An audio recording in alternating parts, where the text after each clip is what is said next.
Welcome to Baba Tamil YouTube channel. This is me MBM Asir. வணக்கம் நேர்களே, பாபா தமிழ் சேனலோடாக மற்றும் ஒரு சுவாரஸ்யமான விளையாட்டு தொகுப்புகளோடு உங்களை சந்திப்பதில் மகிழ்ச்சி அடைந்து கொண்டு நீங்கள் இந்த காணொலியை பார்த்து கொண்டு இருக்கின்றீர்களாக இருந்தால் மறக்காமல் லைக் பண்ணுங்கள், ஷேர் பண்ணுங்கள், ஃபாலோ பண்ணுங்கள். அதே போல் பாபா தமிழ் சொல்லக்கூடிய யூடியூப் சேனலை சப்ஸ்கிரைப் பண்ணணும்னு சொன்னால் மறக்காமல் சப்ஸ்கிரைப் பண்ணிக்கங்க. காரணம், நான் போடுகின்ற ஒவ்வொரு வீடியோவும் உங்களுக்கு நோட்டிஃபிகேஷனில் வந்துள்ளோம். தேடி கிடைக்காத விளையாட்டு செய்திகளை நீங்கள் பார்க்க, நீங்கள் கேட்டு அறிந்து கொள்ள விரும்புகிறீர்களாக இருந்தால் மறக்காதீங்க, பாபா தமிழ் சொல்லக்கூடிய யூடியூப் சேனலை சப்ஸ்கிரைப் பண்ணிருங்க. காரணம், உங்களுக்கு உடனுக்குடன் வீடியோ வந்து கொண்டே இருக்கும் விளையாட்டு தொகுப்புகள். இப்போ வாங்க இந்த வீடியோக்குள்ள போகலாம். இந்த காணொலியில் நான் உங்களுக்கு தர இருக்கின்ற விளையாட்டு தொகுப்பு இலங்கை ரசிகர்களுக்கு சந்தோஷம் ஒரு பக்கம், அதே போல இலங்கை ரசிகர்கள் கவலை ஒரு பக்கம். குறிப்பாக இலங்கை அணி தொடர்பாக பல செய்திகள் இருக்கின்றன. இலங்கை அணிகளுக்கான போட்டி இம்மாதம் 26ஆம் தேதி முதலாவது T20 போட்டி இடம்பெற இருக்கின்றது. 3 T20 போட்டிகள், 3 ஒருநாள் போட்டிகள் இடம்பெற இருக்கின்றன. இதற்கு இந்தியா குழாம் இலங்கை வருகின்றார்கள். இந்த இலங்கை குழாத்திலே யார் யாரை தேர்வுக்குழு நீக்கி இருக்கின்றார்கள், அதே போல யார் யாரை இணைத்து இருக்கின்றார்கள், அது மாத்திரமல்லாமல் இலங்கை அணியினுடைய புதிய தலைவர் யார் என்பது தொடர்பாகவெல்லாம் இந்த காணொலியிலே உங்களுக்கு தர இருக்கிறோம். அது மாத்திரமல்லாமல் இந்தியா பக்கம் இருந்து ஒரு செய்தி வந்திருக்கின்றது. அதாவது IPL போட்டியினுடைய மிக முக்கியமான ஒரு அணியினுடைய தலைமை பதவி, அதே போன்று பயிற்றுவிப்பாளர் பதவி மாற்றப்பட்டிருக்கிறது. இது தொடர்பாக நான் உங்களுக்கு தர இருக்கிறேன். அது மாத்திரமல்லாமல் நேற்றைய தினம் இடம்பெற்ற லங்கா பிரீமியர் லீக் கிரிக்கெட் சுற்று போட்டியினுடைய நேற்று தீர்க்கமான மிக முக்கியமான 2 போட்டிகள் இடம்பெற்றது. 5வது 4ஆம் இடத்திற்கு இடையிலான ஒரு போட்டி இடம்பெற்றது. அது தொடர்பாக சுவாரஸ்யமான போட்டி இடம்பெற்றது. அது தொடர்பாகவும் நான் உங்களுக்கு இந்த காணொலியிலே தர இருக்கிறேன்.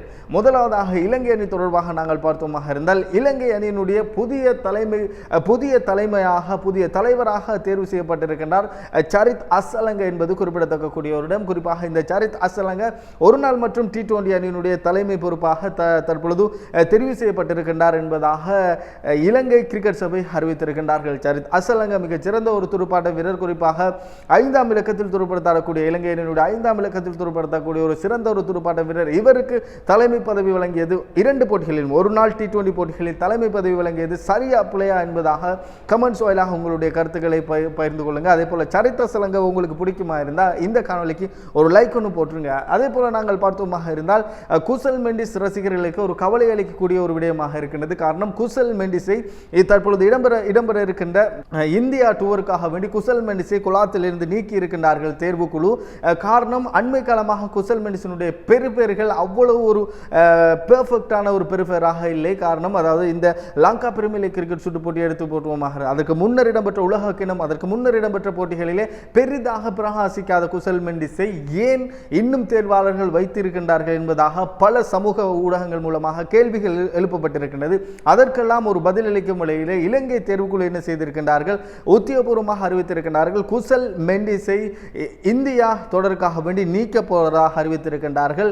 எனவே அவருக்கு பதிலாக மற்றும் ஒரு முன்னாள் வீரர் இந்த குழாத்துக்குள் இணைத்துக் கொள்ளப்பட இருக்கின்றார்கள். குறிப்பாக 4 வீரர்கள் இந்த குழாத்துக்குள் இணைத்துக் கொள்ளப்பட்டிருக்கின்றார்கள். அவிஸ்கா பெர்னாண்டோ, அதே போல தினேஷ் சந்திமல், குசல் ஜனித் பெரேரா, அதே போல நாங்கள் பார்த்தோமாக இருந்தால் இளம் துடுப்பாட்ட வீரர், அதே போன்று சகலுத்துறை வீரர் ஒருவராக இருக்கக்கூடிய சமிந்து விக்ரமசிங்க இடதுகை துடுப்பாட்ட வீரர் தற்பொழுது தம்புல சிக்ஸஸ் அணிக்காக விளையாடி கொண்டிருக்கின்றார். அருமையான ஒரு பந்து வீச்சு. அதாவது இம்முறை லங்கா பிரீமியர் லீக்கின் மூலமாக கண்டெடுக்கப்பட்ட ஒரு இளம் சகலுத்துறை வீரர் என்று சொன்னால் அது சமிந்து விக்ரமசிங்கவாகத்தான் இருக்கும். சிறப்பான முறையில் பந்து வீசி கொண்டிருக்கின்றார், சிறப்பான முறையில் துடுப்படுத்தாடி கொண்டிருக்கின்றார். அவரை என்ன செய்திருக்கின்றார்கள், இலங்கை தேர்வுக்குழு தேர்வு செய்திருக்கின்றார்கள் என்பது குறிப்பிடத்தக்கக்கூடிய ஒரு. அதே போன்று 4 வீரர்கள் இந்த T20 கோலத்திலிருந்து வெளியேறுகின்றார்கள்.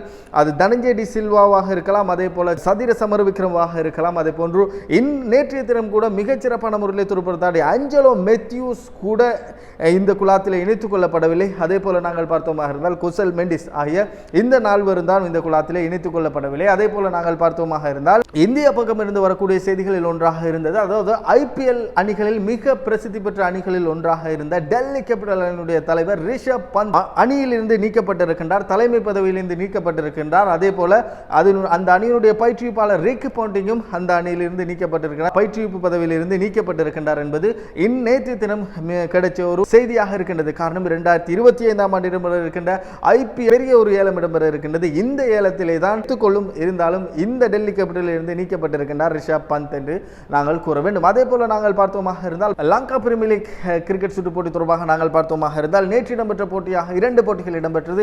தீர்க்கமான போட்டி, மிக முக்கியமான போட்டி. அதில் முதலாவது போட்டியாக நேற்று பகல் போட்டியாக இடம்பெற்ற போட்டி கேண்டி பல்கஸ், அதே போன்று தம்புல சிக்ஸஸ் அணிகளான போட்டி இடம்பெற்றது. இந்த போட்டியில் முதல்ல துடுப்படுத்தாடிய கேண்டி பல்கஸ் அணியினர் மொத்தமாக 222 ஓட்டங்களை பெற்றுக் கொண்டார்கள். 4 விக்கெட்டுகளிலிருந்து 20 ஓவர்கள் நிறைவுக்கு வந்த நிலையில் கேண்டி பல்கஸ் அணி சார்பாக தினேஷ் சாந்திமால் 14 பந்துகளுக்கு 12 ஓட்டங்களை பெற்றுக் கொடுத்திருந்தார். அதே போன்று ஃபிளச்சர் சிறப்பான முறையில் துடுப்படுத்தாடி 34 பந்துகளுக்கு 60 ஓட்டங்களை பெற்றுக் கொடுத்திருந்தார். ஒரு 4 ஓட்டம் மேலே 6 ஓட்டம் அடங்கலாக. அதே போல நாங்கள் பார்த்தோமாக இருந்தால் வனிது ஹசரங்க 12 பந்துகளுக்கு 25 ஓட்டங்களை பெற்றுக் கொடுத்திருந்தார். கமிந்து மெண்டிஸ் மிகச்சிறப்பான முறையில் துடுப்படுத்தாடி இருந்தார்.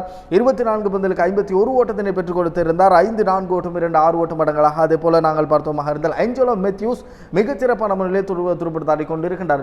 மீண்டும் நிரூபித்துக் கொண்டிருக்கின்றார், நான் நல்ல போமிலே சிறந்த போமிலே இருக்கின்றேன் என்பதாக.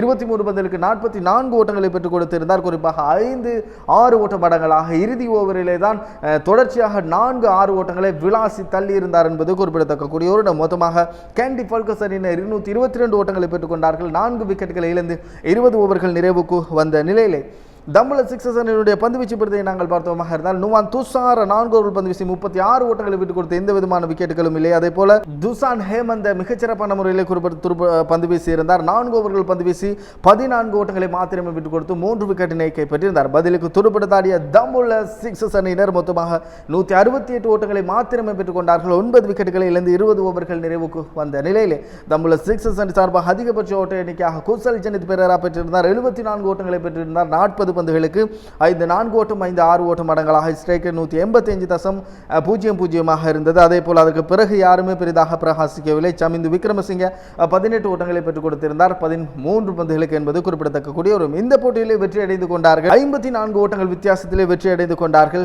கேண்டி பல்கஸ் அணியினர் என்பது குறிப்பிடத்தக்கக்கூடிய ஒரு. பிளேயர் ஆஃப் த மேட்சாக தெரிவு செய்யப்பட்டிருந்தார் வனிது ஹசரங்க.